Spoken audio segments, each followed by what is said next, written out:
It is Thursday, September 8th here in Draft Shark Studios in Rochester, New York. Welcome to the podcast. I'm your host, Matt Schauf. With me, as always, is Jared Small. And Jared, we basically made it. It's Thursday afternoon, but it is the start of week one tonight. So it's almost time to be all done with drafts. I say that I've got another FFPC main event draft to do, but it's almost time to move past the drafts and see what our players are actually going to do.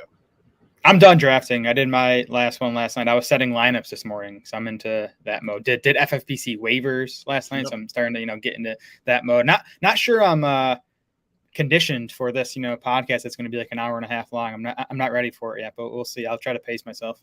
I got to say, though, as I was getting ready for this, I was like, it's been kind of a while since I was talking on a pod, because there was a stretch there where it was every single day and multiple times a day for a lot of those days. So I think I'm ready, but we'll see as I go through my notes where I left my gaps. I can tell that it's getting to be football season and the school year, though, because I'm already doing a crappy job of getting enough sleep.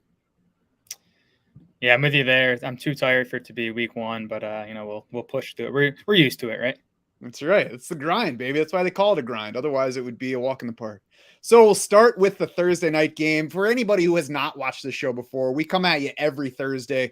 We go through every single game on the NFL schedule for the week. We will start with the Thursday game. If you're listening to this after the Thursday game, feel free to fast forward. I'll put some timestamps on it later.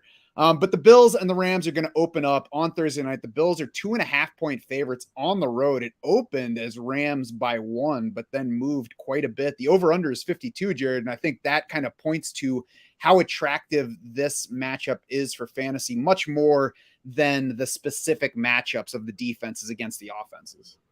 Yeah, second highest over-under on the week one slate. The Bills at 27.25 implied points have the third highest implied total on the slate. The Bills' offense is totally healthy. Isaiah McKenzie was the one question. I think he was dealing with a groin a couple weeks ago, but he was a full go-on practice all week, so we're expecting him to be the primary slot guy out of the gate, between Stephon Diggs and Gabe Davis. Sean McVay, I just read today, has never been below 500 in his 5 years with the Rams, which I find shocking. That means that they have won all 5 of the season openers. They have never gone below 500. That means if the Bills actually win tonight, as the Vegas projection says, it'll be the first time under McVay that they've been sub 500. This line is strange. That Buffalo would be, 2.5-point road. That means the Bills would be like 8.5-point favorites at home. I don't know. I know Mike Schopp was talking about how it might be a reaction to Stafford's elbow issue that that pushed the line in that direction. So we'll see. I'm excited to get a look at Stafford and whether that elbow is going to be an issue tonight. And we'll talk Stafford's elbow a little bit more, but first we'll talk about the Bills because they are the road team. Third highest implied point total, as you mentioned, from the Vegas projections. They were number 3 in scoring last year, number 5 in total yards. The Rams were fairly stingy as a fantasy defense, allowed the 6th fewest points to QBs, 10th fewest to running backs, 7th most to wide receivers, and also a negative matchup for tight end scoring. I think you kind of throw that out because of how strong the Bills offense is. And, obviously you're starting Josh Allen. Obviously you're starting Stephon Diggs. What about other guys on here? Well, I think this is a good opening week spot for Gabe Davis. The Rams lost last year's number 2 corner, Darius Williams. He's going to be replaced by David Long. David Long, 74th among 96 qualifiers in PFF's coverage grades last season. So positive matchup for Gabe Davis. Positive matchup for Isaiah McKenzie in the slot, too, against Troy Hill. He wasn't among the bottom 20 corners in PFF's coverage grades last season. So, maybe with Stephon Diggs dealing with Jalen Ramsey for at least part of this game, we see, McKenzie and Davis pick up, a bit more of the slack than we might see some other weeks. Yeah, I was going to point out the McKenzie matchup. You mentioned already he's good to go on the injury front after there was a question there. But the Rams also have a new slot corner. It's an old slot corner for them, Troy Hill, who played fairly well as a Rams starter in 2020, got a big contract with the Browns ahead of last year, and then played poorly enough that he's no longer a Brown, re-signed with the Rams. He was among the top 12, according to PFF, in both highest passer rating allowed and highest catch rate allowed on balls thrown into his coverage. So it's a good spot, as you mentioned, for Isaiah McKenzie. Pretty good spot for Gabe Davis. I say that if you drafted Gabe Davis where you likely drafted him this year, you should be starting him tonight. McKenzie, it's a little farther down. I could definitely see him putting up numbers tonight, but you probably drafted him as like a wide receiver 60. So that it could be one of those getting a little too cute, putting McKenzie into a lineup over, the guys that most of us would be considering him against. And I'll be watching tonight too if it's like all McKenzie as that third, slot guy, or if it's 70% McKenzie, and then they're also mixing in some Jamison Crowder. Yeah, we certainly don't know that yet. And there was lots of talking up Khalil Shakir. So even if he's not in the slot, maybe they move things around to get Khalil Shakir in there more. So yeah, that's, the other question with McKenzie. We know that he's healthy, but we don't really know how much playing time he's getting. So, just be careful about overplaying an upside guy right away when we're all just about to learn what's true and what's not. On the other side, Bills defense was number 1 in Football Outsiders DVOA overall last year, number 1 against the pass, number 11 against the run. It was the toughest scoring matchup for fantasy quarterbacks in the league, but there's no Tre'Davious White this time around. Safety Jordan Poyer is coming off an elbow injury that kept him out for most of August, so he's back healthy, but maybe there's a little rust. I would say overall, Matthew Stafford's probably starting in most cases where you're considering that. Yeah, no Trey White is big here. Buffalo's going to be starting their first-round rookie, Kaiir Elam, at one of the corner spots. Sounds like he had an up-and-down camp. That might be a spot the Rams look to attack. Stafford sits in our rankings where he's going to sit most of the year, somewhere between quarterback 10 and 12. Mm-hmm. Yeah, I think that's where he belongs. And the latest today is Adam Schefter reporting that Matthew Stafford's elbow feels better now than it did at this point last year.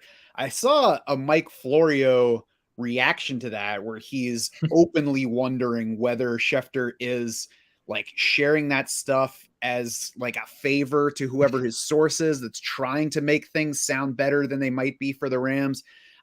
For me, I think that we can't really head too far down any path here, and we have to just kind of trust at this point that Matthew Stafford's elbow is good enough that we just, project him as Matthew Stafford instead of downgrading or upgrading. I don't know if you saw Ian Rappaport came out with like the same exact report at like the same exact time. So that's a little curious. All the, national insiders that attended Rams camp, Peter King, sticks out to me, did not seem like they noticed a change in Stafford's, throwing velocity or accuracy. We know he played with elbow discomfort or pain last year too. He throughout his career played through injuries. So I'm not overly concerned about it, especially early in the season. I think maybe it's something, later in the season when he starts piling up 500, 600 throws that maybe it becomes an issue. But I'm definitely curious to get our, first look at him tonight. Mm-hmm. Before we go further into the Rams, I kind of glossed over the Bills backfield. Are you using any Bills running backs in this game? I mean, Singletary is the one I'd consider, as an RB3 or flex. I do think he's at least open the season, locked in as the early down runner, the lead ball carrier. I'm curious to see how much passing down snaps he's going to lose to James Cook, whether Zach Moss is going to be. I was going through all my lineups today. I have Zach Moss stashed in like 90% of my teams. I think there's a chance he steals some goal line looks. So I'm worried about Singletary, longer term, but I do think he's okay as an RB3 or flex this week. Spikes to You on YouTube asks if he should start. I assume he could be start James Cook or Mike Davis. So what do you say there? I'd probably lean Cook if it's full PPR. Otherwise, I'd go Mike Davis, assuming J.K. Dobbins is not going to play for Baltimore. Yeah, I would say that, especially because you have to make the call today for James Cook as opposed to waiting for more info on what the Ravens are going to do with their backfield on Sunday. So tough to already be making that kind of decision, but I think I would lean James Cook, especially for the strength of the offense too. Right. All right, so back over to the Rams. Obviously, Cooper Kupp starting. Allen Robinson is pretty close to obvious. I think you have to have a pretty loaded team and maybe even be starting only 2 wideouts for him to actually be in consideration for the bench. And having no Van Jefferson in this game only helps Allen Robinson's outlook. Yeah, it should be a really concentrated target tree for the Rams, at least, until Van Jefferson returns, with Cooper Kupp, obviously, Allen Robinson. And I think Tyler Higbee gets a boost too. It's going to be Ben Skoranek and Tutu Atwell kind of, I think, in a committee to replace those Van Jefferson snaps. I don't think either guy's going to, garner a big target share. So again, I think Kupp, Robinson, and Higbee should all get target boosts until Van Jefferson is back. And this is not going to be fantasy relevant, but I'm curious to see how much Tutu Atwell we get with no Van Jefferson. Yeah, again, it sounds like it sounds like they like Skoranek when they're trying to run the ball, get the bigger blocker in there, and then Tutu maybe it's more of a situational big play guy. Cam Akers gets a run D that was a negative matchup overall, but we saw plenty of soft spots with that Bills run D, so I don't think it's one that you actually downgrade a running back for. The biggest question is, what is the workload split actually going to look like? And of course, the real answer is we don't know. We're all waiting to see. I'm probably starting Cam Akers where I drafted him, unless it's somewhere that I drafted him as my third running back. Then I could see playing wait and see if I have, two running backs that I picked within the first 3 rounds over him. Yeah, Akers and Henderson both off the injury report after they dealt with soft tissue issues in late August. So it doesn't look like we have any injury concerns, at least at this point with these guys. I'm with you. I have no idea what the backfield split's going to look like. I would not be surprised if it's 75% Akers tonight. I would not be surprised if it's 50% Akers tonight. We'll see if Kyron Williams gets involved at all. So Akers is the guy I'd start among the Rams backs, but again, I don't feel confident in projecting this backfield split at this point. Right. I would lean toward playing Akers. I would lean away from playing Darrell Henderson, but we're kind of waiting to see what happens. I would also try not to use Tyler Higbee. The Bills were the second worst scoring matchup for tight ends last year. They sapped nearly 40% of PPR scoring from the position. So tough matchup. Higbee's already not a gimme for targets and points. Always touchdown upside, but it's not a great spot for him. Yeah, again, the one thing I do like is, Van Jefferson's absence maybe meaning an extra target or two for Higbee, but you're right that the matchup here isn't great. Now, you might not have any players on either side in this game, or maybe you do. Either way, it's a good spot to play the sleeper over-under game. I just created our group for the over-under on Sleeper. If you go to sleeper.com/draftsharks, you make your first deposit, they will match it up to $100. So go ahead and do that. And you can join the draftsharks.com insiders group on there. I was looking through the numbers, Jared, and the Cam Akers rushing yards look low, like even versus our kind of conservative projection for him. The Matthew Stafford passing yards look low versus our projections for him. And then because you're going to have to play at least one player from each side of that game, Stephon Diggs's receiving yards look most attractive to me, just from like the quick pre-show view. I'm certainly going to dig in more and compare it more to our week 1 rankings. I was going to say, you can hop over to our weekly player projections page, see our projections for every single player, just compare those quick. That's kind of what I'll be doing when I'm, setting these over-unders on Sleeper.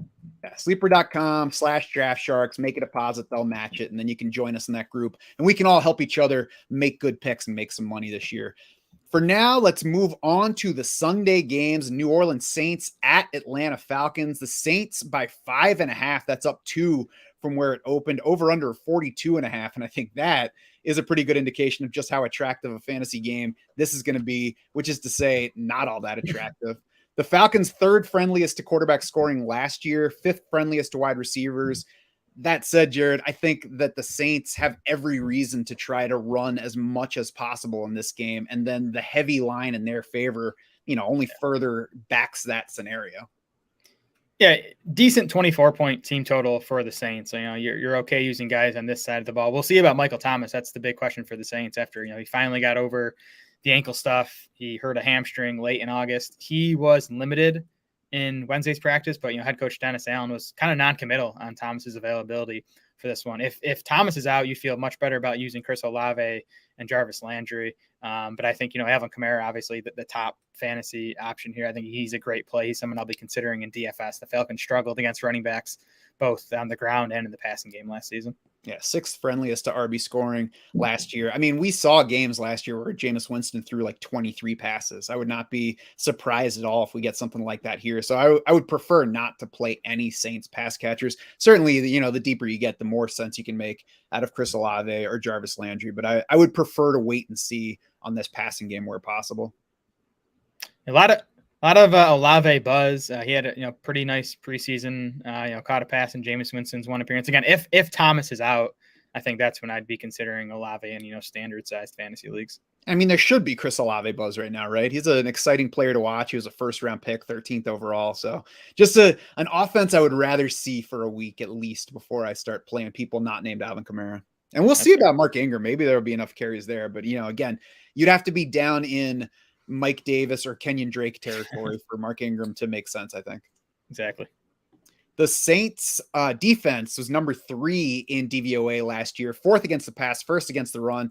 perennially tough against the run. Number 2 in defensive DVOA overall the year before. As I said, it was the stingiest running back scoring defense last year. So not a great matchup for running backs in general. Of course, one of the things, or maybe the thing that we like most about Cordarrelle Patterson is he's kind of matchup proof in that if the Falcons are running the ball, he looks like their best running back still. If the Falcons fall behind and need to throw the ball, he might be their best receiver, at least short of Kyle Pitts this week. Yeah, 6 catches and for 126 yards for CPAT in that first meeting against the Saints last season. Drake London iffy for this game coming off the knee injury. That could push even more work Patterson's way. So, especially in full PPR, despite the tough matchup, I think Patterson's a pretty solid week 1 starter. Yeah, he's RB20 in our PPR rankings. I think that's a fair spot, even though, he could go light on carries. He should be central to the passing game. I'm not using Drake London, even if he's active for this game. The Falcons are apparently going to make the call on him Saturday. If they're that unsure about a rookie who missed basically all of August because of a knee issue, I'm going to wait until he's actually doing something on the field before I consider him for my lineup. Yeah, it'd be a tough matchup too for London against Marshawn Lattimore. So I'm almost hoping they just hold him out, get him healthy, let him debut in week 2. Yeah. And then, of course, Kyle Pitts is always in there, and everything else Atlanta should not be close to your lineup. Yep. On to the Cleveland Browns at the Carolina Panthers. Panthers by 1.5 in this one. It opened as Browns by 4.5. Of course, that was back when Deshaun Watson was possibly involved for the Browns. Not involved. He's suspended for 11 games. So it's going to be Jacoby Brissett over under 41.5. And it should be a quick game to go through here because on the Brown side, Jared, you're playing Nick Chubb. You might be playing Kareem Hunt, but even his role makes him at best a low-end RB2. And then, everything else is pretty iffy. Yeah, so in the backfield, we saw very few games with Chubb and Hunt healthy last season. Just 5 of them, the first 5 games of the season. Hunt averaged 11 carries and 4.2 targets in those 5 games. He was 21st in expected fantasy points over that span. This is a game that should stay relatively close. The run game should be able to keep rolling for the Browns throughout. So I think Hunt's an okay RB3 or flex play. Otherwise, I think Amari Cooper is, okay. Cooper's going to look okay until he gets Deshaun Watson back. It's not exciting starting Amari Cooper, but Jacoby Brissett as his quarterback. But Cooper did have a healthy August. He had an ankle tweak early in the month, but he was healthy otherwise. So he's healthy coming into this one.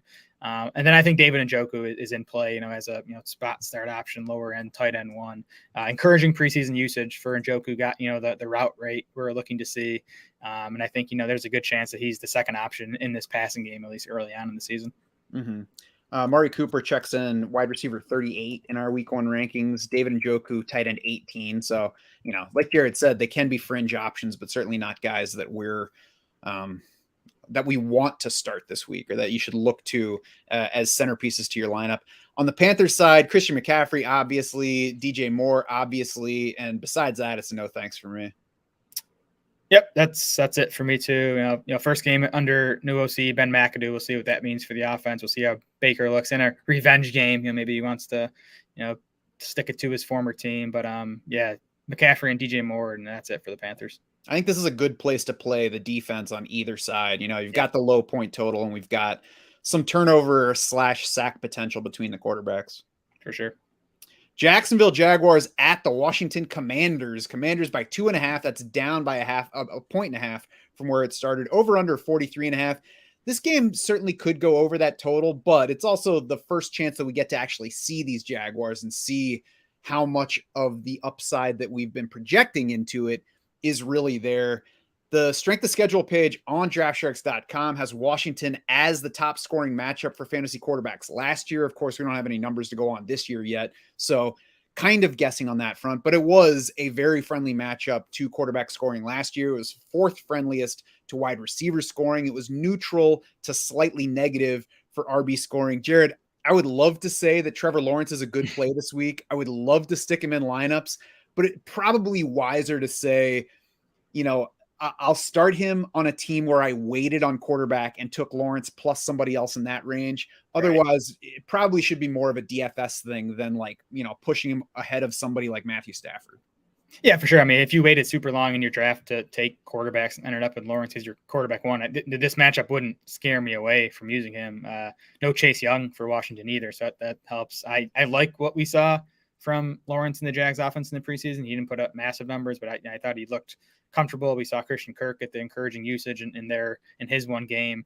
So yeah, again, if Lawrence was your first quarterback drafted, I would not be scared to use him in this matchup. Yeah, I agree with that. Christian Kirk, fine as a wide receiver 3. He's ahead of Amari Cooper in our rankings, wide receiver 33, I think he is in PPR. That's a fair spot. He certainly has upside to score beyond that, but it's, similar to Trevor Lawrence, where you don't want to bet too heavily just yet. Evan Ingram, on the other hand, 10th in our tight end rankings right now. And that might seem crazy based on his preseason ADP, but it's not far from where we had him ranked heading into the season. And the two guys right ahead of him right now, George Kittle, Zach Ertz, are both dealing with injury issues. So by Sunday, Evan Ingram might be 8th in our tight end rankings. And honestly, I feel just fine with him right there because the opportunity is there and the matchup is not scary.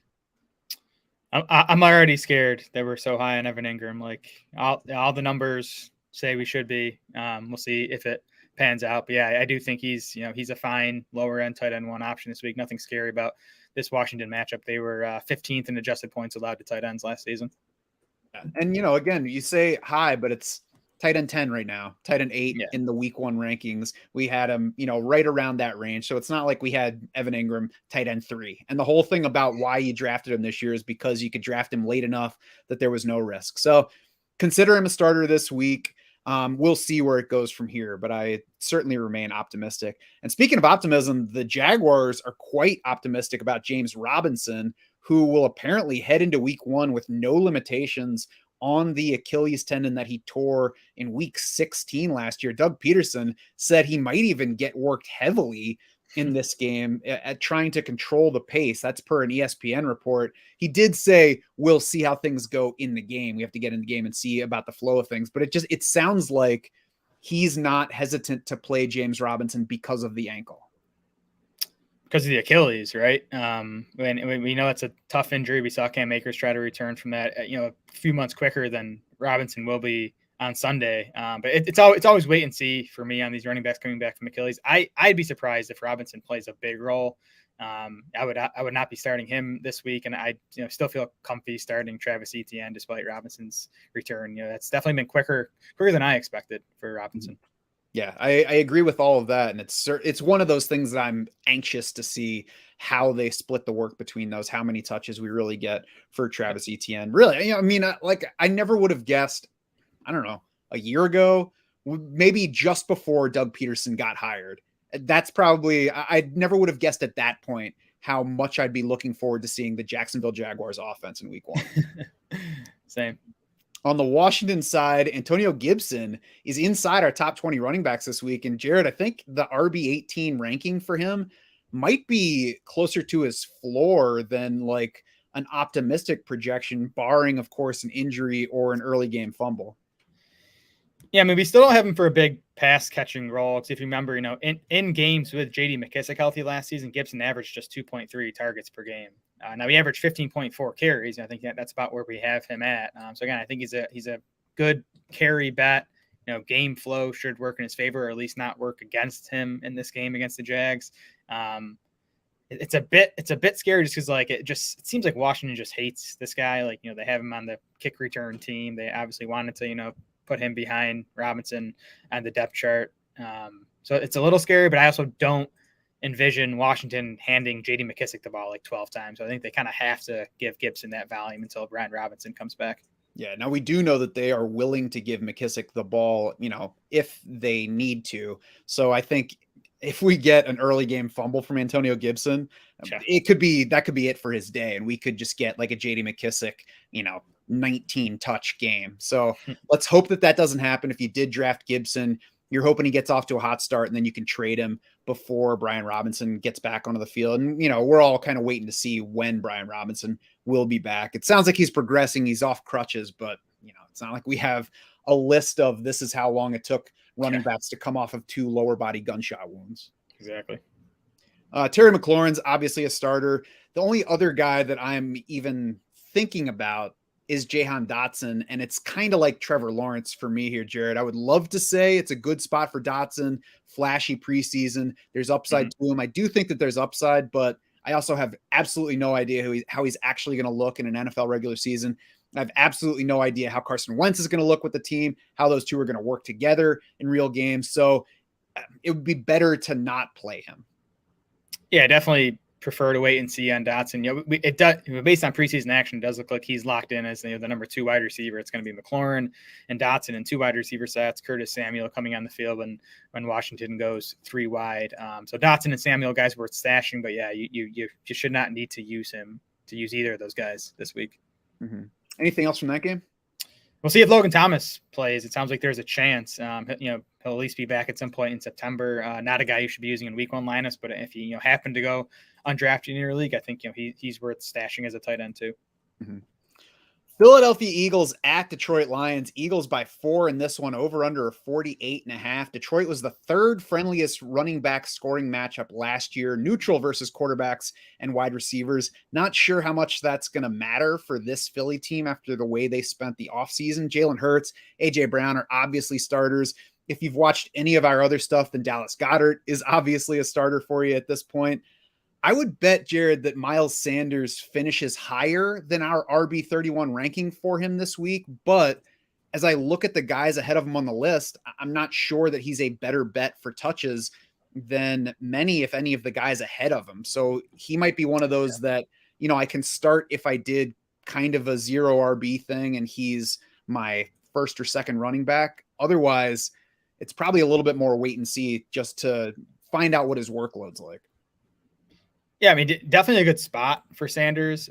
Eagles have the 6th highest implied total on the slate. If you remember, these teams played last year. The Eagles won 44-6. They ran it 46 times in that game. It was a blowout from the start. Eagles running backs in that game combined for 144 yards and 4 touchdowns on 37 carries. Sanders off the injury report with the hamstring that he dealt with in the second half of August. So again, it's a good spot. We don't know exactly what this backfield is going to look like. Kenneth Gainwell is going to be involved to some extent. I think Boston Scott is going to be involved to some extent, especially potentially near the goal line for both of those guys. So those are the questions with Sanders. That's why he's in RB3 range. But I would not be surprised at all if he finishes the week as a top 25, even a top 20 back in this matchup. Mm-hmm. And of course, the other thing kind of limiting that ceiling and where you want to hesitate as opposed to just taking a shot is Jalen Hurts is their best goal line back. So they could have a really good running day and Jalen Hurts could score both of their rushing touchdowns and just, soak up the upside that they do have on the ground. So I'm curious to see Miles Sanders here. I would like to not have to use him, but if you need to, it's a fine spot. Yeah, that's my concern with Sanders this year, that we're going to get like Lions that are, 12 carries for 70 yards, 1 catch for 10 yards, no touchdowns. Like it's a good real life day, but doesn't help you much in fantasy. We'll certainly be watching the goal line touches in this game, regardless of who actually punches it across the goal line. Back to the passing game, Devontae Smith on the wide receiver 3 fringe here. And we're also waiting to see exactly what the pass run split looks like, because based on primarily the AJ Brown pickup, I think we should expect this team to be much further toward the passing side than, the extremely run heavy version of late last year. The question is just how far can they go? Yeah, that's definitely one thing I'll be looking for this week. I'll also be just, how big is the gap between AJ Brown and Devontae Smith in terms of target share? That's going to be big. I feel like Smith's going to be kind of a volatile guy this season, in games where Philly has to throw it more or where the matchup just, features him over AJ Brown. He's going to have some big games. I also think he's going to have some duds too. This still I like the Lions this year. This still feels like a game though that the Eagles could control and end up, only having to throw it, 25 to 30 times. Mm-hmm. On the other side, DeAndre Swift is obvious if you drafted him. Amon-Ra St. Brown is probably somebody you should start if you drafted him where he was going. Not a guy that I was drafting, but it's similar to Gabe Davis. If you took him where he was going, then he should probably be in your lineup. Yeah, for sure. I don't have much St. Brown, but if you took him as a top 30 wide, there's nothing about this matchup that would scare you off him. TJ Hawkinson, same thing. And Philly was actually the friendliest tight end matchup in the league last year. So a good spot for TJ Hawkinson. This year's group has brand new safeties and brand new linebackers. So it might be completely different, but we don't know yet. And TJ Hawkinson was a top 8 tight end, likely where you drafted him. So he belongs in there. Yeah, both these defenses were bad against tight ends last season. Hawkinson went 10 catches for 89 yards on 11 targets in that, blowout loss to the Eagles last year. And that's the kind of line that we can expect to continue, that 8.9 yards per catch, but lots and lots of receptions. Yep. Anything else from that game? Nope. Baltimore Ravens at the New York Jets. Ravens by 7 here, up 2.5 from where it opened. The over under 44.5. Obviously Vegas, is scared of the Jets without Zach Wilson, because that's the big storyline here. Joe Flacco starting at least week 1, and sounds like at least the first 3 games, because Robert Saleh said maybe week 4 Zach Wilson can make it back. I'm not sure that really downgrades anybody in the Jets passing game, and we'll see. Maybe it's even an upgrade. Yeah, Elijah Moore and Joe Flacco's one start last season, 8 catches, 141 yards and a touchdown. He saw 11 targets, a 28% target share in the game. I'm not weighing that too heavily. It's one game. I believe the Jets wide receiver core is all kinds of banged up. They've obviously added Garrett Wilson this go around, but I think I'm with you. I don't think the move from Wilson to Flacco is a downgrade for this passing game, and it definitely might be an upgrade. Mm-hmm. Elijah Moore is certainly somebody that I've worried at times that I was too low on him at draft time. At the same time, it's like the Jets. I mean, how good can Elijah Moore be if everything breaks right for him? I don't think the ceiling is so high that I'm going to be kicking myself at the end of the season and then drafting him in round 3 next year. Yeah, I'm always scary to bet against a talent you like, but you got to bet against some guys. You draft someone, you're not drafting someone else. So Elijah Moore is someone I did not end up with much of either. This particular matchup would look excellent if you just go by last year's numbers. The Ravens were terrible against the pass last year, but they suffered myriad cornerback injuries. They signed Marcus Williams at safety in free agency this year. Marlon Humphrey's back healthy. Marcus Peters is back healthy. So this is not the same defense that was giving up passing points all over the place last year. So, if you do have Elijah Moore, I guess you're probably starting him based on where you're drafting him. I think he's closer to that line where you might have somebody better, even if you took the guy around later. I just don't expect this to be a monster receiving day for Elijah Moore. Yeah, and Moore's the only guy I'd consider starting in this Jets passing game. It's going to be Corey Davis as the other outside guy. I believe that the Jets are actually going to play Braxton Berrios over Garrett Wilson to start the season. That's what we saw in preseason. So, Berrios, no thanks, and Wilson, good bench stash, but, definitely not usable in week 1. Berrios could be interesting in DFS, though. We'll talk about that stuff. Oh, thanks. Tomorrow. The backfield is interesting for bad reasons, because Michael Carter and Breece Hall are heading in a split. It's a negative matchup from last year in the Ravens defense. They were 4th in run defense DVOA. So split backfield, tough matchup, and they're 7-point underdogs. I would prefer to not use either running back. And, by the end of draft season, I wasn't taking much Breece Hall, so not a decision that I really have to make in many places. Yeah, both guys outside the top 30 backs in our PPR rankings. We actually have Michael Carter a couple spots ahead of Hall. I would bet on Carter out touching Hall this week. That's what we saw in the preseason. It was kind of, 1A, 1B. I think we're talking 60-40 Carter to start, maybe even closer to 50-50. And then, we'll kind of continue to assess the situation as we move deeper into the year. Mm-hmm. On the Baltimore side, J.K. Dobbins was limited Wednesday. We're waiting to see if he's going to play or not. Lamar Jackson, though, said after that practice that maybe Dobbins is back in a couple weeks. He didn't say it like somebody said, hey, when is J.K. Dobbins going to be back? And that was the answer. It was Lamar Jackson talking about how good Dobbins looks on the field, saying he kind of wishes that Dobbins would slow it down a little bit with his rehabbing, and then said he could be back in a couple weeks, like it was optimistic. So yeah. I would plan on not having J.K. Dobbins. We'll see what the official word is. I would plan as though you're at least not going to have him for the first 2 games of this season, though. Yeah, I removed Dobbins from our week 1 rankings when I listened to that Lamar Jackson soundbite. So we have Davis and Kenyon Drake almost splitting stuff down the middle. I'm not sure what it's going to look like exactly. I mean, it's a decent matchup, pretty big implied total. They're favorites, but I also think, if it's a Kenyon Drake, Mike Davis backfield, I think the Ravens pass rate is going to look similar to what we saw last season when they were, more league average, 57% pass. So that, that's why I think Lamar Jackson, Mark Andrews, Rashad Bateman are all in excellent spots this week. Yeah, I tried to get a little bit more Mark Andrews in those last few drafts heading into the season with the way the backfield looks now. Gus Edwards on the pup. J.K. Dobbins still looking iffy to start the season, and Mike Davis probably the primary ball carrier entering the year. So ugly. It's Lamar Jackson, it's Mark Andrews. Rashad Bateman is a pretty easy start this week. I would love to not have to use the backfield, but as you said, the matchup was the most favorable for running back scoring last year. So if you need to use a Ravens running back, if you did go 0 RB and you're scraping for running backs to start things just because that's the nature of the format, then Mike Davis is fine. Yeah, I was gonna say Davis would be my lean if you're able to pick between the two, just because he was with the team all offseason. Drake's only been there a couple of weeks now, and then we'll see if Isaiah Likely is going to be a thing. We sure will. I would certainly not bet on him being a thing in week 1, but we'll start to look at the usage at least and see how likely he is to be a thing going forward.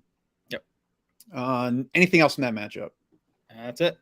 Pittsburgh Steelers at Cincinnati Bengals. Bengals by 6.5. The over-under is 44.5. So just kind of a meh outlook here. On the Pittsburgh side, Deontay Johnson was limited Wednesday. He's got a shoulder injury. It seems like we're just going to have to wait and see on him. Yeah, and he was non-committal on whether he'll be able to play Sunday when asked. I think it was prior to Wednesday's practice. So he seems actually questionable for this game. If Johnson plays, he's the only Steelers wide receiver I'd really trust in fantasy lineups. If Johnson's out, I think Pickens and Claypool both become guys you can consider as wide receiver 3 flex options. Yeah, I agree with that. If Johnson's in there, I'd rather wait and see on the other two guys. But if he's out, it becomes a why not, depending on obviously who you're deciding among. Otherwise, Pittsburgh, Najee Harris is an obvious start. Pat Freiermuth, kind of is what he is. He's in that middle area where if he's your top tight end, go for it. I wouldn't elevate him a whole lot over higher drafted tight ends, but then if you drafted Freiermuth, you probably shouldn't have like a top 6 tight end on your roster. Yeah, I can't wait till we start getting some actual data on these tight ends. We can start to do more than just say, I don't know if you drafted him highest, start him, because that's kind of where we're at this point. It is a pretty good matchup for Freiermuth. Cincinnati was 23rd in adjusted points allowed to tight ends last season. They were 24th in Football Outsiders tight end coverage rankings. That is kind of like an overall message for week 1, though, is we are starting to look at matchups and we're talking about matchups, but we're also talking about last year's matchup data. We're going to learn about these teams, but it's important to keep in mind there's a reason that you drafted players where you drafted them. Isaiah McKenzie was a 13th round pick because we don't know what's going to happen with him over a full season. That starts now. We don't know what's going to happen with him in week 1, even if the matchup is positive. And, there are other guys that you drafted much earlier because you expect them to perform like early round picks. So that doesn't mean just go ahead and automatically slot everybody exactly where you drafted them. We talked about Breece Hall being lower than you probably drafted him in the week 1 rankings, but it's also not time to overthink it, especially when we have little info to actually think about. I love week 1 as a player. I hate week 1 as an analyst. I always feel like just like flying blind. We don't have any 2022 data to go on. So I think for week 1 lineups, you just want to go with projectable volume. Who's going to be on the field, who's going to be, who's the best bet to get touches. I think, matchups obviously matter less this early in the season. Yes, I agree with that. On the Cincinnati side, are there any like fringe questions? The big guys are obvious, T. Higgins, Jamar Chase, Joe Mixon. I guess Tyler Boyd is kind of a fringy guy. Joe Burrow is probably pretty securely in your starting spot unless he slipped in your draft. Yeah, I think Boyd and Hayden Hurst are like the fringy Bengals we'll be talking about this season. I think those are guys you want to use in games you expect to shoot out. This doesn't feel like a shootout game to me. Steelers defense pretty solid still. Steelers offense, I don't think they're going to push in Cincinnati. So Boyd and Hurst would be guys I'd lean against using this week. Yeah, don't start Hayden Hurst yet. Maybe he scores a touchdown, but it's not going to be like, whoa, they targeted Hayden Hurst 10 times in that game unless they have to. So you shouldn't need Hayden Hurst yet. Tyler Boyd's 48th in our wide receiver rankings for PPR. So, if you're playing 4 wideouts, he might be in play, but otherwise he's somebody that you're basically stashing in case T. Higgins or Jamar Chase goes down. Hurst is going to finish higher than you think he is this year. I doubt it. I think that's pretty much it for that game. So anything else? Yeah, Bengals are easy. No, yeah. Bengals are easy. Yep. New England Patriots at Miami Dolphins. Dolphins by 3.5. That's up 1 from where it started. Over under is 46.5. That is actually up 2 as well. On the Patriots side, Ty Montgomery was back to some practice this week and did travel with the team. So we're waiting to see still if he's going to play. I certainly wouldn't plan on using him in fantasy, but he might be ready to play after that knee injury that seemed like it was going to be more serious. Yeah, and that impacts Ramondre Stevenson most, I think, because I think Stevenson would be the guy to, pick up that, 2-minute offense, hurry up, obvious passing down situation stuff. So, if Ty Montgomery's in, then you just kind of have Stevenson back in, the role he was in last year, where he's, probably the 1B to Damian Harris on the ground and, playing a pretty minimal role in the passing game. Just in general, like this over-under is at 46. I'd bet the under. The Patriots, the story of their summer was, the struggles of the offense, both in training camp and in preseason action. You have a Dolphins offense that could be good, but the first game under Mike McDaniel, I think the Patriots defense is still going to be tough. So I don't expect a ton of scoring in this game in general. Mm-hmm. Yeah, I agree with that. And the Patriots do have a good defense, and the Dolphins should have a pretty good defense as well. So it's probably not going to be the most fantasy friendly game. Jacoby Myers is the other Patriot dealing with an injury, was limited Wednesday with the knee. Seems like he'll probably play, but also not super attractive as an option here. Yeah, he'll give you your 5 catches for 50 yards if that's what you're looking for. Patriots defense was 4th in DVOA last year, 3rd against the pass. They were the 2nd toughest QB scoring matchup last year, toughest tight end matchup in the league. Of course, that doesn't matter because Mike Gesicki is only going to get 10 total targets this year now that they're treating him like a left tackle.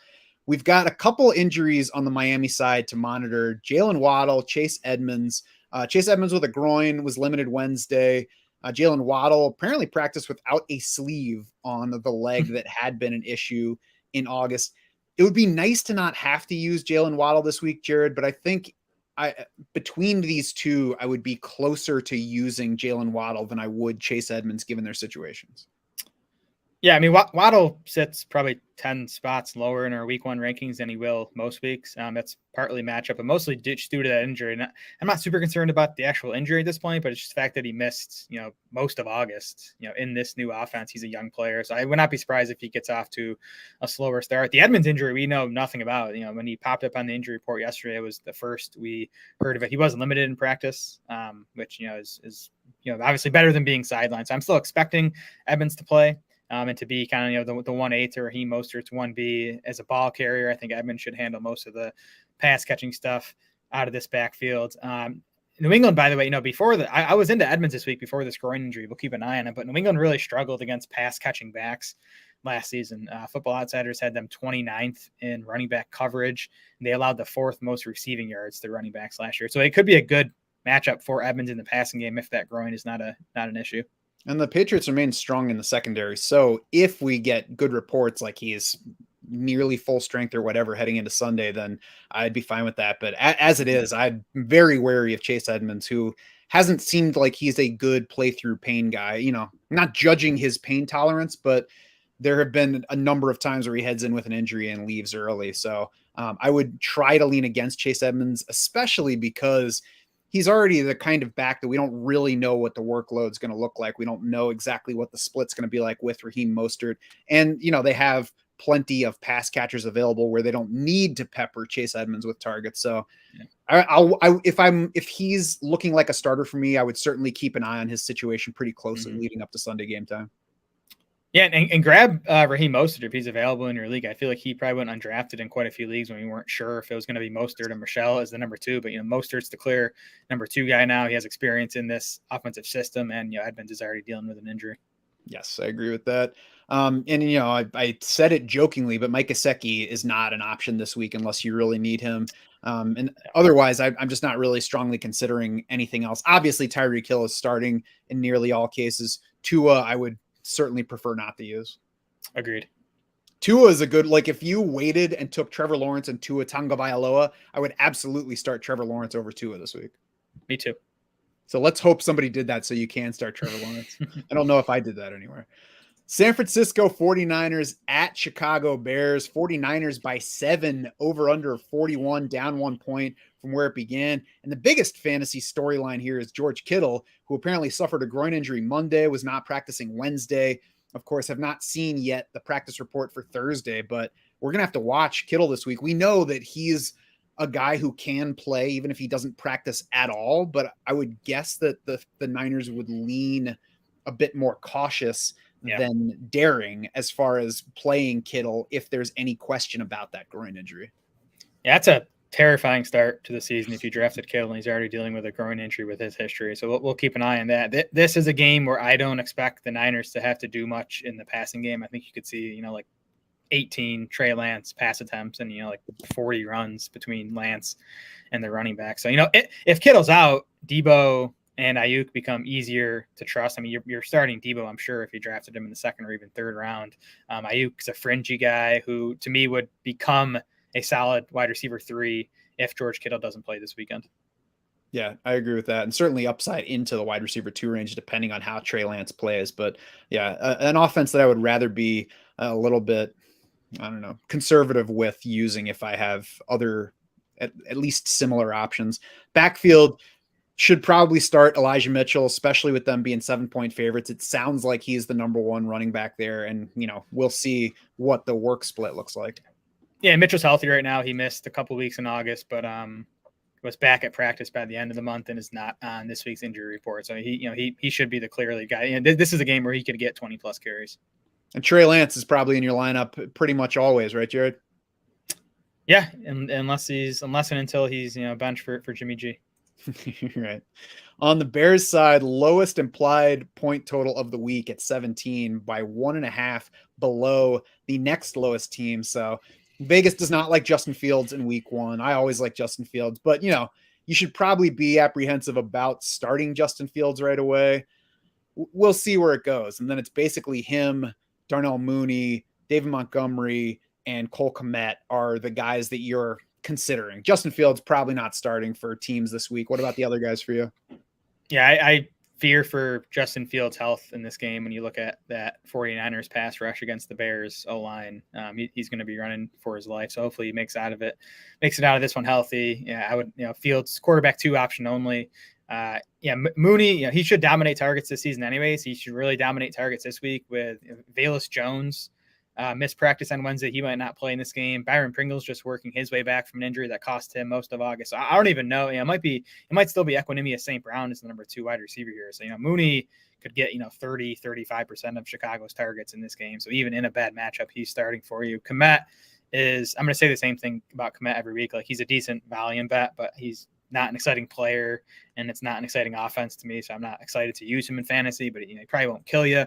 And then, Montgomery, at least for now, looks like the clear lead back. He dominated snaps over Khalil Herbert in that preseason finale. So, kind of like the running back version of Cole Kmet.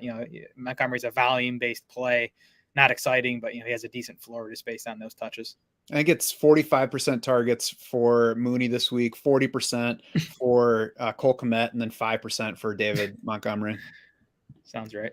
Those are my conservative projections. Yeah, I mean, David Montgomery is a touch volume play. It's not exciting, but he's RB17 even in what was a negative matchup last year, just because he should still control the backfield. And once you get past him, it's really a question of, upside players versus guys with relative touch certainty. And Montgomery does pretty well in the touch certainty area. I feel like this 7-point line in San Francisco's favor on the road might be a little bit high, just based on the uncertainty about how good Trey Lance is. Yeah, I wouldn't bet the Niners side. I also wouldn't bet the Bears side because I think they're going to be really bad. Jared, you can't not bet on either side. We're in the land of degenerates here. Can't sit that one out. No, you're not allowed. You have to make a call in every single game. So that's it for me in that game. I agree with all the stuff you said about the pass catchers. Cole Kmet's never going to be somebody that excites you, but he should be a good bet for target volume each week. Is similar to TJ Hawkinson and just kind of the target volume outlook. Yeah, Kmet is reluctantly tight end 15 in our PPR rankings. Reluctant on Jared's account, not on Kmet's account. Yes. So that's it for that game. We'll move on to the Indianapolis Colts at the Houston Texans. Colts by 7, over under 46. That's up 1.5 from where it started. The Texans were the 5th friendliest matchup for quarterback scoring last year. I don't love, though, the Colts being 7-point favorites here for the sake of the passing volume on the Indy side. Obviously, everybody's starting Jonathan Taylor. I think it's a good spot for Naheem Hines as well, because I think the Colts should be able to run it plenty and likely want to. And as far as the passing game goes, the only factor there that I'm even playing is Michael Pittman. Yeah, so last year the Colts won their 2 meetings against the Texans by a combined score of 62-3.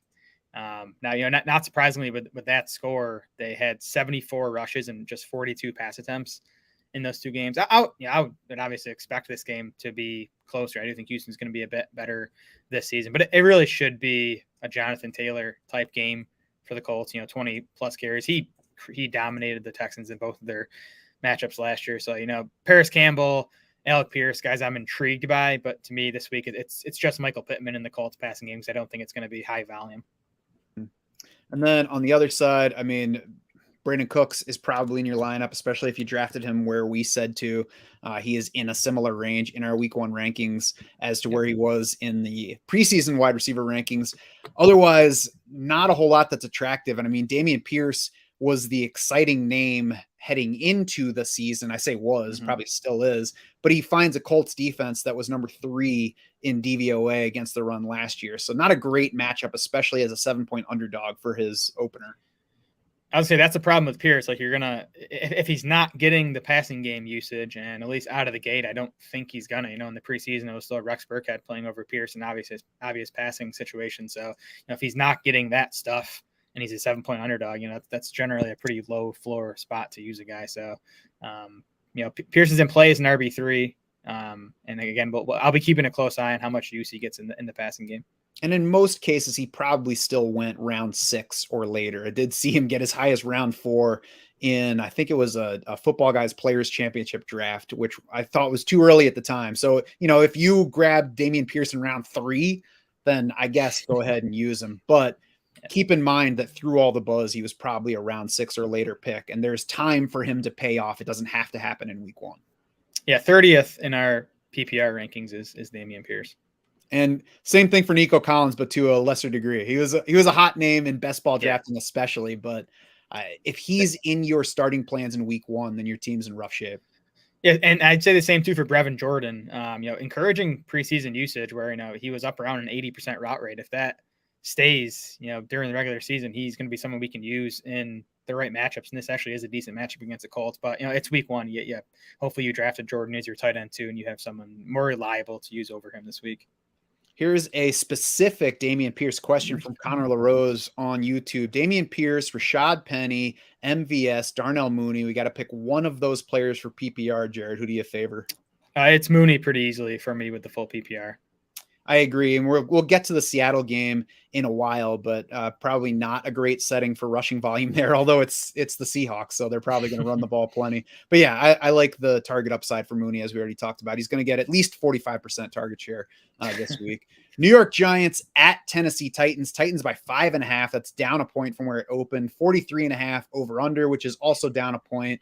The Giants D was friendlier last year to RB scoring than it was to passing offenses. We'll see what happens this year, but that's not the base from which you want to build into a matchup with this Tennessee team that would love to give Derrick Henry 100% of the offensive touches. You factor that in, you factor in the 5.5 point line. It's Derrick Henry. It's maybe Robert Woods if you need that receiver. And then I don't even want to know anybody else's name on Tennessee this week.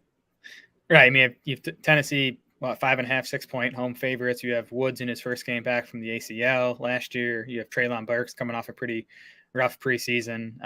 This could, I don't have much. I might not have any Derrick Henry in season long, but I might use him in DFS this week just, to ease the pain when he, carries 30 times for 150 yards and 2 touchdowns. It feels like one of those games. I took him in round 2. I think it was my main event draft. I'll definitely have him in that lineup and be rooting him on against the Giants this week. Yep. And then, Kyle Phillips, we'll see about his matchup with Aaron Robinson, who is the kind of corner that quarterbacks love to throw at. I'm curious to see what this wide receiver core looks like, how the snaps are divvied between Phillips and Burks and Nick Westbrook-Ikhine. Yes, I agree. I'm curious to see who's actually on the field, but Robert Woods is the only one I would really consider playing in fantasy this week. Yep. Las Vegas Raiders at the Los Angeles Chargers. Chargers by 3.5 in this one, over under 52, and plenty of points should be had here. The Chargers have the second highest implied points total of the week. I mean, really, Jared, anybody that you're strongly considering on either side makes plenty of sense in this matchup.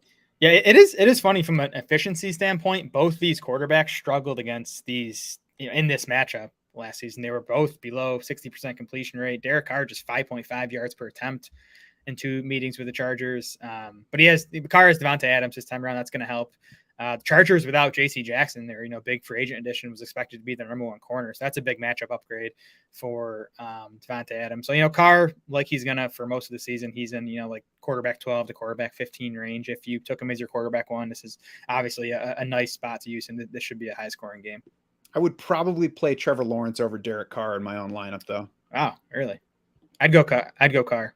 It's close enough where I don't think either one is wrong necessarily, but I like the scoring matchup, but even with JC Jackson out, the Chargers also added quite a bit to the pass rush. I mean, it could be a very good defense this year.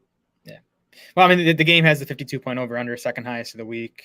Chargers 24-point implied total. I do think it's going to be a high-scoring game. I mean, I feel like you drafted Derek Carr for these AFC West shootout games, so I'd be using him. That is definitely fair.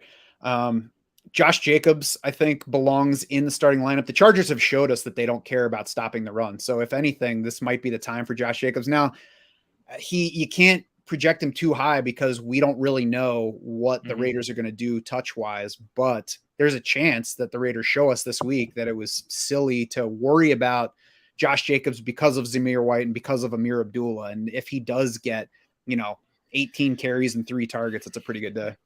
Yeah, my guess, and it's just a guess, is that Jacobs will be the pretty clear lead ball carrier and will get 15 to 18 carries in this game. But I do think they're going to use Amir Abdullah in passing situations. Again, we'll see. But as you said, is a pretty good matchup. The Chargers did make a couple additions to their interior DL, but you're right. Just the way they play defense, they kind of invite teams to run the ball. Jacobs had 132 yards and a score in that season finale last year against the Chargers. Yeah, and Brandon Staley, the head coach, came from a Rams system that was like, that's fine if you guys want to run the ball because that's an inefficient way to move it. We're going to stop the pass and we're going to outscore you, so it doesn't really matter. Anything else from that game? Any other specific players you want to hit? Darren Waller's good to go with all his, hamstring and or contract drama in August, but he's off the injury report, so he's good to go. Then I think it's all the usuals on the Charger side. I do think Gerald Everett is in play if you're, looking for a tight end 1 spot starter this week.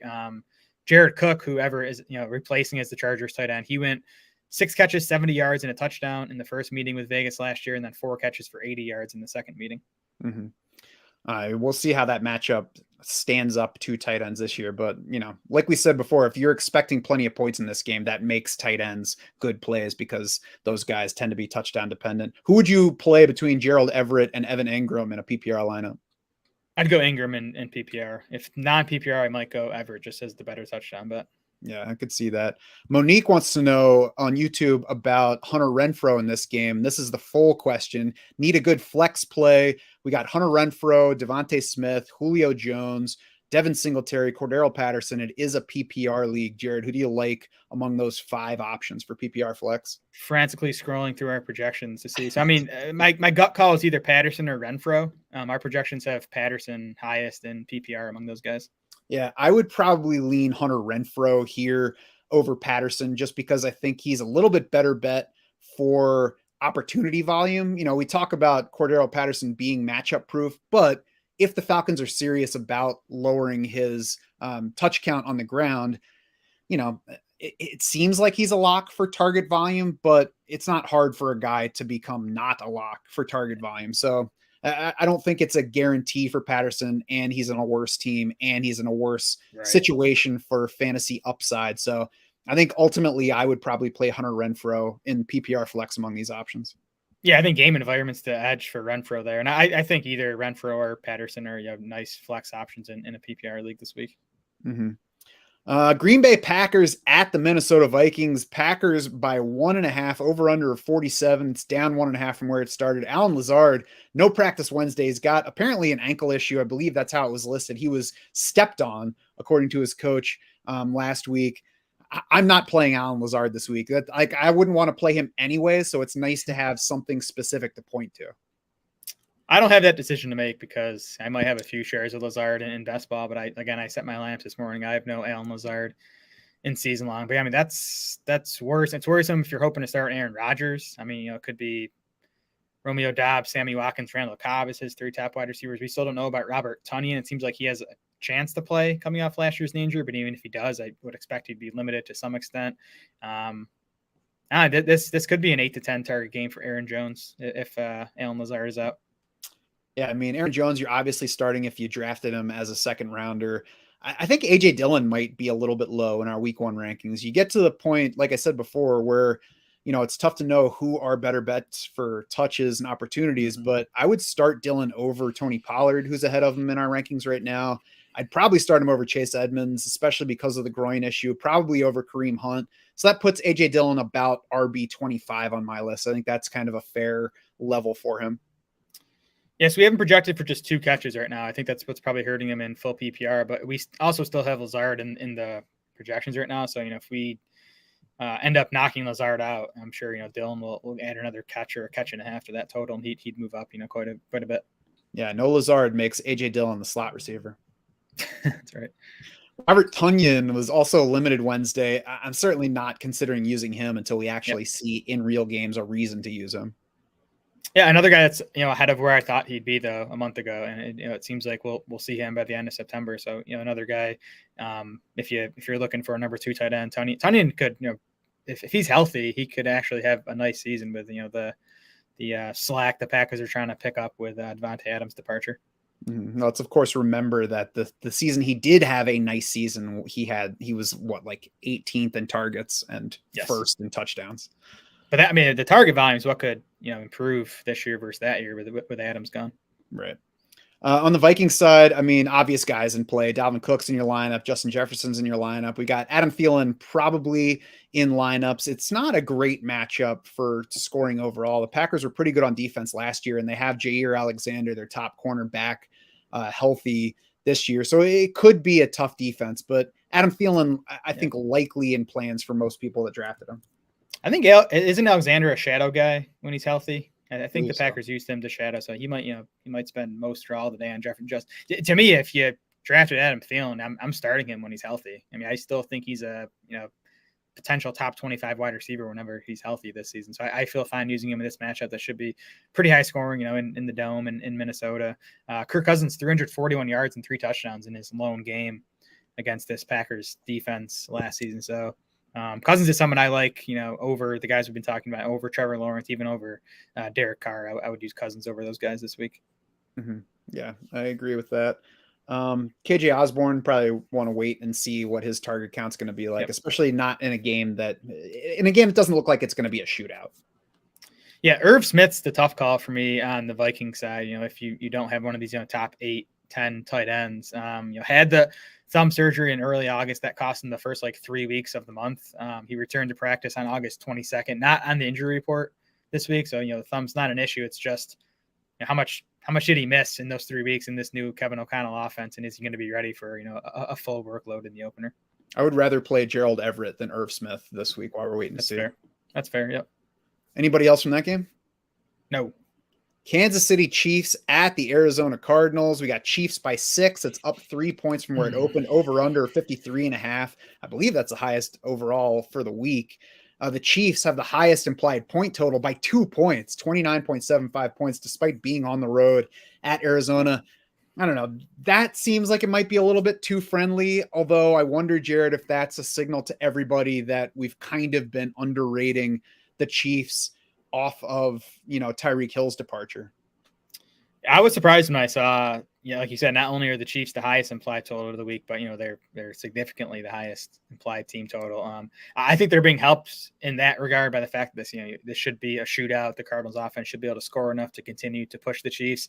Cardinals defense also dealing with some injuries. JJ Watt, Marcus Golden, and corner Trayvon Mullen did not practice on Wednesday. It sounds like Golden was back out there on Thursday, but the other 2 were not. So, those 3 injuries, the Watt one especially, and Mullen, who they're, relying on to, what probably be their top corner.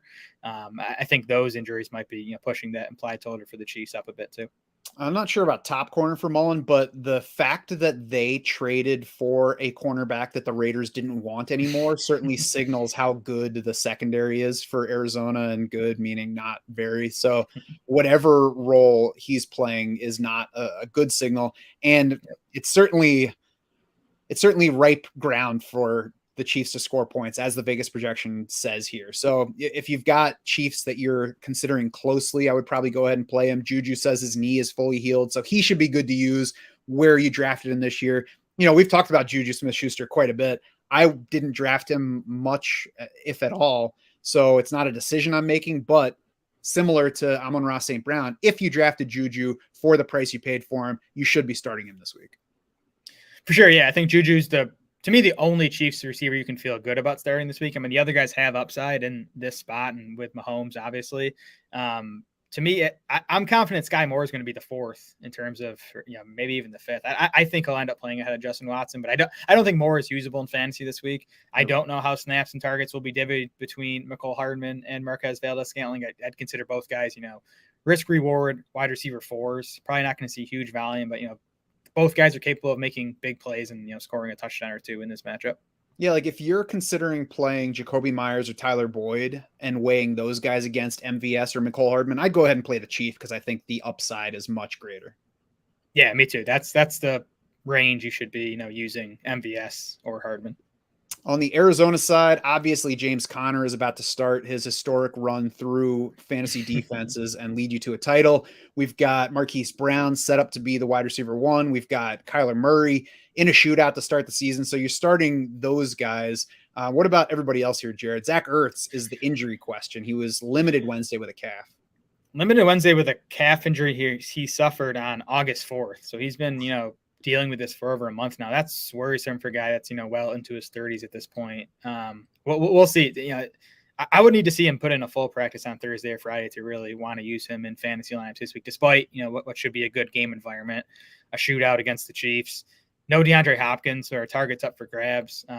Rondale Moore is the guy I'm interested in. I think he's, in play in that MVS Hardman level in season-long leagues. In this matchup, again, with no Hopkins, with Ertz potentially being limited, Moore, they're going to need him to play a pretty big role here. So he's, again, season-long fringe option and definitely someone to consider in DFS. Yeah. It's not somebody that's going to excite me until he shows me otherwise, but it's certainly in play. And I would also like to point out that Zach Ertz turns 32 on November 10th. So Jared, a little bit unfair to him saying that he's well into his 30s. He's younger than me. That's crazy to think that Ertz is younger than me. I'm old. Yeah, you are. Jared, well into his 30s at this point. Sure. So anybody else from that game? I think we've pretty much hit everybody. Yeah, that's it. Tampa Bay Buccaneers at Dallas Cowboys in a rematch from week 1 of last year. We got the Bucs as 2.5-point favorites on the road, over under 51. So Vegas says it should be fairly friendly to fantasy scoring. Dallas's defense was number 2 in overall DVOA last year, number 2 against the pass, number 16 against the run. I don't think they're actually as tough in pass defense as that would indicate. I'm not benching any Bucs that I'm strongly considering because of the matchup. I guess we'll see where it goes from there, though. It's kind of an odd August for Tampa with Tom Brady not around very much, with guys dealing with various injuries. Chris Godwin coming back quicker than we probably anticipated. Yes, here's a bet I did make. I bet the under in this game. There are key O-line and pass catcher injuries on both sides. I don't think either of these offenses is going to be anywhere close to full strength in week 1. And I think both defenses are, good enough to limit the score and keep it under that 51-point total. On the Bucs side, you have center Ryan Jensen's out, and I think that's big for Brady, who needs quality pass protection really throughout his career, and especially at this stage of his career. The wide receiver core is tough to know what to make of. I mean, Mike Evans to me is the clear number 1. I think he has a chance to see a bigger target share this week than he usually does. But you have Russell Gage still dealing with a hamstring injury. He was limited on Wednesday. Godwin, I'm still not sure if he's gonna play. He was a full go on Wednesday, as I think you mentioned, but he kind of seemed uncertain of his status. If he does play, I think he's going to be limited. Julio Jones might be the second healthiest Bucs wide receiver in this game. So I think he's interesting. I might rank him in that order. I might go Evans, Julio, Gage, Godwin if I was ranking these Bucs receivers this week. I would say it's fair for week one, although when you actually rank them, it's probably like Mike Evans and then Yeah, Julio's down here at the bottom, and then everybody else is like not that far behind him. for sure. Leonard Fournette's, of course, in starting lineups. You got to play him now before he suffers his lower body injury. Rachaad White is not in starting lineups, although he's number 2 on the depth chart according to the unofficial depth chart. So we like that. And he was the number 2 in the preseason finale too. Fournette played all 11 snaps with Brady in that preseason finale, which is confirmation that he's the guy at least out of the gate. But Rachaad White has won that number 2 spot. Mm-hmm. Don't use a Bucs tight end. We'll see if anybody plays enough snaps to be usable in deep situations, but not a place we should look for starters. Did you mention that Russell Gage was still limited Wednesday with his hamstring issue? Yeah, I did. And that's been quite a few weeks now that he's been dealing with that. So, and trying to learn a new offense, that's a bit worrisome. Again, I think Julio could be in for a pretty big role. Julio's as healthy as he's going to be all season right now. Yeah, target upside for the season on Gage, but certainly not somebody I would want to use in week one. On the Dallas side, this offense went extremely pass heavy in the week one matchup with Tampa Bay last year, to the point where we were like, we might have to adjust all of our projections for Dallas. Things balanced out after that, but I don't know why we should not assume that they would throw the ball plenty again. I mean, the big difference for Dallas this year versus that team from week one last year is, of course, that Amari Cooper's gone. Michael Gallup is not playing. So 2 of their top 3 receivers are not involved in the game. There's still plenty of talent on that offense, though. And last year, Dak Prescott was coming off an ankle injury that cost him nearly all of the previous season. So now he's much healthier. He obviously does have some wide receivers, even if there are some different faces in there, including CeeDee Lamb in his 3rd season. So I think we should still expect plenty of Dallas passing in this game. Yeah, this to me has been like the toughest projection of the week. What Dallas's pass rate is going to be in this game. Because like you said, they went 85% situation neutral pass in that week one meeting last year. They were 52% situation neutral pass the rest of the season. And we see teams do that against the Bucs in general. Teams go pass heavy against the Bucs because of the way their defense is set up. But man, Manoah Brown's your number 2 receiver, and Jalen Tolbert's your number 3. Like, I know, Dalton Schultz is quality. CeeDee Lamb. I think Tony Pollard is going to play a big role in this game, in the passing game. I don't think Dallas is going to go anywhere close to as pass heavy as they did last year in this meeting, but it probably will be still one of their pass heavier game plans of the year. Yeah. I mean, I don't think you can ever project a team to go 85% pass, but we at least know that that's not unprecedented in this particular matchup. So we'll see where that goes. I think the ultimate takeaway for me on that front is I'm not going to be trying to use Zeke Elliott. And he's, an interesting decision in terms of where you drafted him. There were times where he was a 3rd round pick. And in that case, he's likely in your plans, depending on what else you have. But there are plenty of other leagues where he was a 5th, even a 6th round pick. And that's the range where you don't have to make Zeke a week one starter, obviously still depending on what else you're choosing among. I think you're hoping for a touchdown if you start Zeke this week. The rushing matchup is tough. Zeke had 11 carries for 33 yards in that meeting with the Bucs in last year's opener. Also had just 2 catches. Maybe he plays a bit bigger role in the passing game this time around, with no Amari Cooper, with no Michael Gallup for this game. But yeah, not a great spot for Zeke. He's a lower end RB2 in our rankings this week.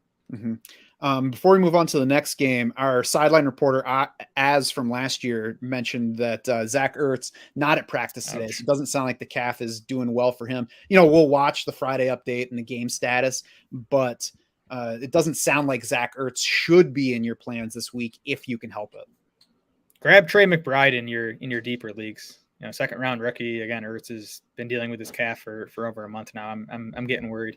Yeah, in the league where you're wondering whether Isaiah Likely should be on a roster, I would rather have Trey McBride than Isaiah Likely. They're close. They're close for me. Trey McBride could be a week one starter. Yeah, he could be. I think you could probably do better this week. We didn't see much McBride. Week one starter for the Cardinals, not week one starter for your fantasy team. True. Yeah, the Trey McBride should not be a week one starter for your team. Correct. Yeah, the lines are blurred, especially in the Ravens offense. Likely is obviously not a starter, but there's been plenty of talk that he could be the number 3 option in that passing game. Mm-hmm. All right. So anything else in that game before we do move on? No, again, I think it's a great spot for CD Lamb, Dalton Schultz. Should be a condensed target tree for Dallas, like those guys if you're playing the Sunday nighter in DFS. And then Tony Pollard, I'm kind of buying they're going to get Zeke and Pollard on the field at the same time this season, and if they're going to do it, it would definitely make sense now before the Cowboys get Michael Gallup back.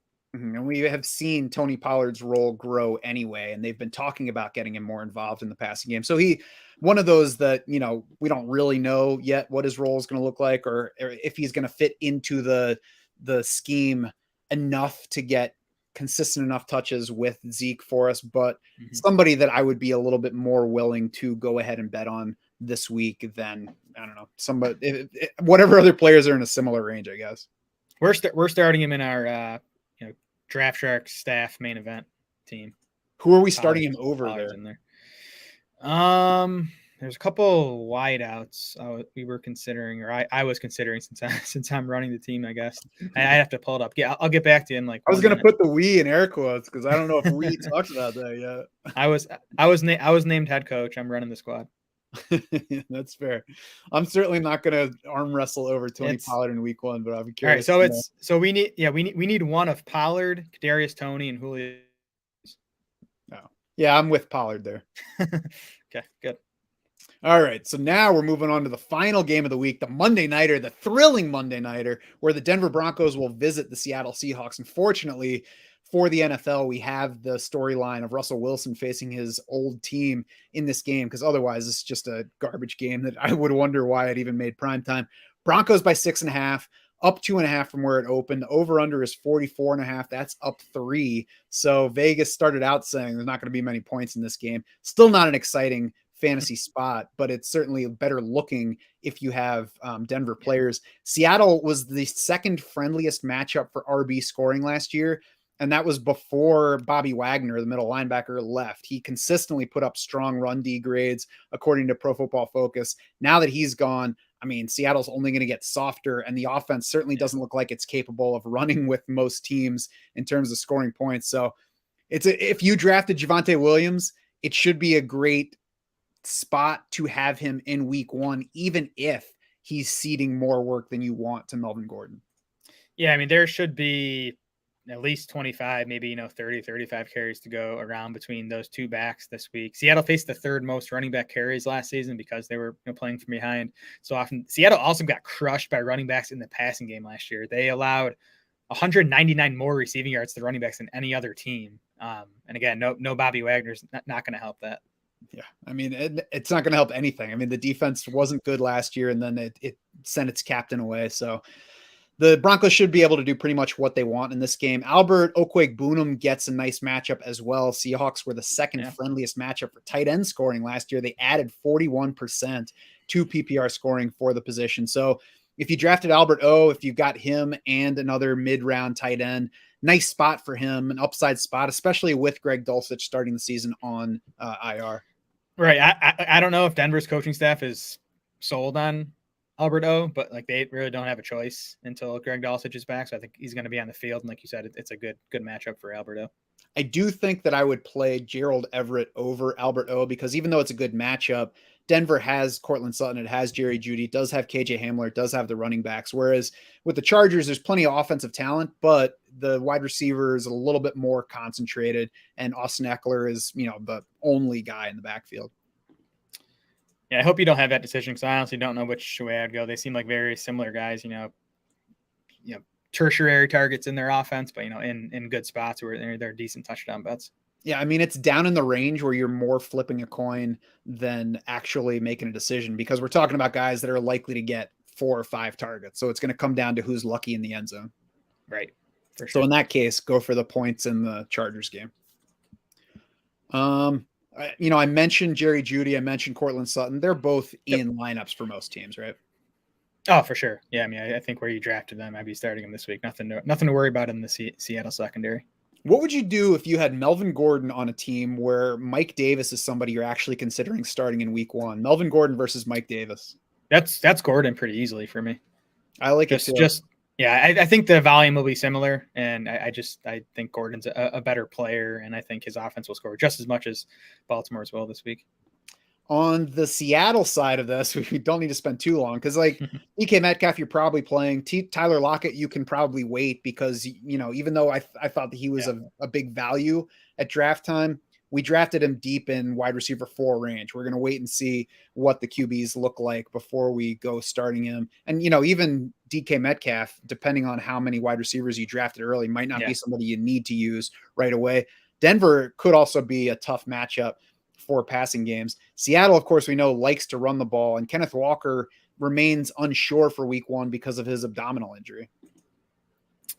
Yeah, I'm not expecting Walker to play. Even if he does, I can't imagine he'd play a big role as a rookie after missing all that time. So Penny should, dominate carries. However, much Seattle is able to run the ball in this game if they can keep it relatively close. I still think Penny's going to lose passing down work though to, DJ Dallas and or Travis Homer. You look at Penny's massive run to close last season, those final 5 games, even in those games, he only caught 5 total balls.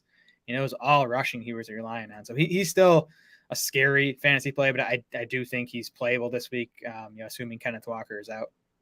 Yeah, plenty of upside to him. And I was just looking back at the college numbers. He never did reach 20 receptions in a season. So it's not like he hit the league with a good passing pedigree. But yeah, it's a backfield that I like not having very many pieces of. And we'll kind of see what happens. The Denver defense, really, it should be pretty good overall. Yeah. So I don't think this is going to be a banner day for anything Seattle on offense. But Rashad Penny is certainly usable. Yeah. Noah Fant, not usable. He was in a committee throughout the preseason. I think he's actually going to lose snaps and routes to Will Disley. They were even getting Colby Parkinson involved. So sad that Noah Fant's gonna waste away in Seattle for the next few years, but it looks like that's what's going to happen. We've got Tyler Yentes on YouTube asking Dameon Pierce or Rashad Penny at RB2 in a full PPR league. Jared, what do you think here? I'm going to trust our rankings that have Penny a few spots higher than Dameon Pierce. I think they're similar, though. Talented lead backs on, kind of bad offenses that, might not do a whole lot in the passing game. But, to me, Penny, we've seen it more than we have with Pierce so far. Yeah, and we know because Seattle has said so that they want to run the ball. We don't really know how much Houston cares about running the ball in this game. If both teams fall behind, and the lines are very similar between the two games, so we should expect both these teams to be trailing. I think Seattle's the better bet to stick with the ground game. Agreed. All right. Anything else from that awful game? No, that's it. That's going to do it then for this week 1 preview pod. It is not too late to become a DS Insider. We will help you search your waiver wire for all of your leagues. We'll help you pick out trade partners to try to upgrade that position where you felt a little bit weak coming out of your draft. And we'll just generally help you set your best lineup each week. So head over to draftsharks.com now. Check all that out. Become a DS Insider for the regular season. We'll be back with you tomorrow for our DFS shows right here. Starting Monday, Adam and I are going to be recapping the Sunday action. So make sure you subscribe to YouTube or wherever else you like to get your podcast. We'll be coming at you multiple times every week going forward. For Jared Smola and the rest of the Draft Sharks crew, I'm Matt Schaff saying thanks so much for swimming with us.